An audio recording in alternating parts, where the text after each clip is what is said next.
going. So I'm all COVIDed up, so to speak. Got my vaccination today, number 2, and so far feeling good. It's been about an hour and a half. No arm soreness or anything. Don't feel weird. No anaphylactic shock. So excuse me. So things are good. Just want to give a quick shout out to Jamal again. Obviously, Jamal had some issues with the site. Facebook got a little strange. We're still not sure what was happening, but we hope that the show gets back on the air and he continues to help out artists, promote their music and everything. So my heart goes out to Jamal. Hope things work out for you, bro. So secondly, as I told everyone, my new page, Anatomy of the Song, is going great. Starting to highlight certain artists of my choosing and posting it on my page. So, and also, we're doing, the biggies, I call the big guys. We had Carole King on the site and James Taylor doing a little bio there and everything. So really excited about that. And some more stuff's going to be happening on the site. So I want to keep it fresh and keep it going for you guys. So anyway, that's it for that. A little housekeeping. So today is chapter 28 and the year is 1976, and I'm still in Pensacola, Florida, and this is called The Greek Connection. So unfortunately, things were getting a little toxic in the extended family with Irma and everyone. Had nothing to do with Irma, but it was just her sister's boyfriend's daughter. She started inviting some questionable people over to the house, and they were out there partying, and it was really uncomfortable being there. So I decided that I was going to move out and just call it good. Irma also had some issues, and so she ended up moving out of state. So we actually, obviously broke up. So after Angel City left the Barrels Electric Ballroom, the business actually closed, and there weren't a lot of venues in Pensacola at that time. And so it was, again, I was out in the streets and didn't have a whole lot of options for making music. Had some side jobs, all that kind of stuff, doing sales, but not really a whole lot, doing music. So while I was at Barrels Electric Ballroom, I met this girl named Sissy.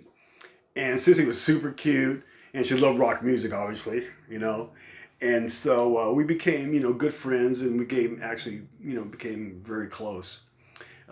She knew I needed, extra money and a regular steady job. So she talked to her cousin Sammy. And Sammy was a second generation Greek businessman. And Sissy asked him if he would hire me. And luckily for me, Sammy said, he would. He'd hire me. So I said, cool.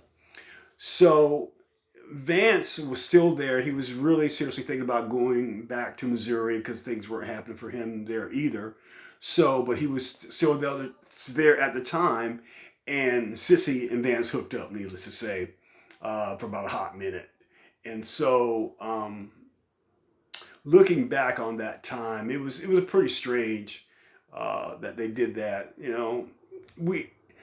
Sissy and I weren't exclusive or anything, but, we were close, and I thought we kind of semi had understanding, but you know how that goes.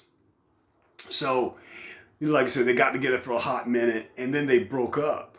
And my understanding why they broke up was Vance was unable and maybe unwanting to do a kind of a sexual thing that Sissy wanted him to do. I'm not going to go into it, I know what it is, but he didn't want to do it, and so it might have been an ethnic thing. I don't know. Hint, hint, nudge, nudge. But anyway, he decided he didn't want to do it, and so she got kind of pissed off and broke up with him. So, as you know, I'm a pretty monogamous person, generally, but being cheated on, of course, is not fun, and so I ended up breaking up with her, with Sissy. So, about 3 days later, Sammy asked to use my yellow Ford Econoline van with the big tires and the black spoiler on the back. Okay, for a quick supply run to get some supplies for the store. So of course I said, sure, go ahead and take the van. And I was at the store anyway. So he took the van and went off to get some supplies. So a little while later, I got a call on my phone, on the store phone, and the voice said, "Hello, this is Craig Coleman." And I said, "Yeah, it is."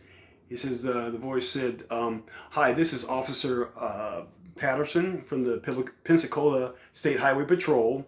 Your van's been in an accident." And I'm going like, "Oh, what happened?" And the officer said, "Your van exploded."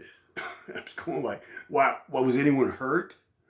He said, "No, no one was hurt, but your van's totaled." And so he said, "Well, it's alongside the road and it's being towed to the local salvage yard." And all I could say was thank you, and then I hung up the phone, right? So Sammy got back about 2 hours later, just before closing, and so I asked Sammy what happened with the van. And he said to me, "Well, the carburetor caught on fire and it exploded." And he said, "I just had just enough time to get out of the van before it exploded." And so I said, "God, I'm glad you're okay and everything." He says, you know, so right after that, he says, "I have some bad news for you." He says, "I'm going to have to let you go." And I said, Why you letting me go?" He says, "Well, I really didn't like the way you treated Sissy." And I'm going like, "What are you talking about?" He said, "You cheated on her." I said, "No, I didn't." He says, "She cheated on me with Vance, my roommate." He says, "Well, that's not what she told me." So I'm thinking to myself, oh, you got to be kidding. So, I can only surmise, and I thought about this for a while, it's just weird timing. The only thing I can surmise is that, Sammy's retribution for me supposedly, breaking up and cheating on Sissy, that he was going to torch my van. And like I said, I thought of this for a long time, but just something wasn't right. You know what I'm saying? So anyway, you guys, whatever you guys think, So anyway, that's it for today. Guys, thank you so much, and hope you all are happy, healthy, and we're going to carry on. Have a good week, and have a great day and everything. Okay.